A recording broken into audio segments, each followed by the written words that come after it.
la pizza margherita, les pâtes à la carbonara, le panettone de Noël, ces symboles de l'Italie. Des recettes de grand-mère qui se transmettent de génération en génération depuis des siècles et qui n'ont pas bougé d'un poil. À moins que... Le plat du jour, la pizza margherita, supplément nationalisme. La pizza margherita, c'est une pâte cuite au feu de bois, de la sauce tomate, des tranches de mozzarella, des petites feuilles de basilic. Les pâtes à la carbonara, c'est 5 ingrédients, pas un de plus, des pâtes, du jaune d'œuf, du pecorino romano, du guanciale, du poivre noir.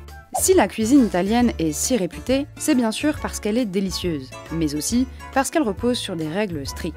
Essayez donc de parler de pizza à l'ananas ou de carbonara à la crème fraîche devant des Italiens, ou encore de commander un cappuccino en plein après-midi en Italie. Nous déclinons toute responsabilité. En Italie, sur les réseaux sociaux, on trouve des tas de comptes qui s'indignent des offenses qui sont faites à l'étranger aux plats italiens. Des spaghettis à la milanaise servis dans un restaurant croate. Une vraie scène de crime, oui. Des carbonara dans le trou du cul du monde en Belgique. Quitte l'UE, immédiatement. Spaghettis à la carbonara.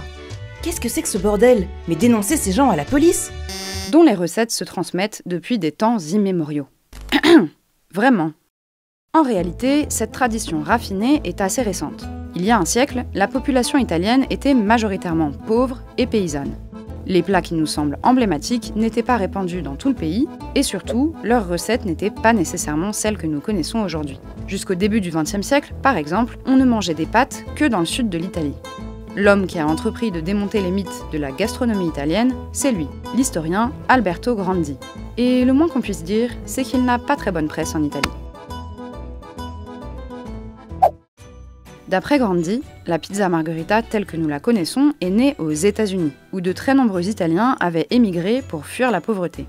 Il y avait bien une ancêtre de la pizza dans le sud de l'Italie, mais sans tomates ni mozza. Elle ressemblait plutôt à une focaccia à l'huile et à l'ail. Comme il l'a expliqué au Financial Times, pour mon père, dans les années 70, la pizza était un plat tout aussi exotique que les sushis aujourd'hui. Quant à la recette de la carbonara, on la devrait au chef italien Renato Gualandi et aux soldats américains qui auraient emporté dans leur bagage, pendant la Seconde Guerre mondiale, certains ingrédients. Les Américains avaient un bacon formidable, de l'excellente crème fraîche, du fromage et des jaunes d'œufs en poudre.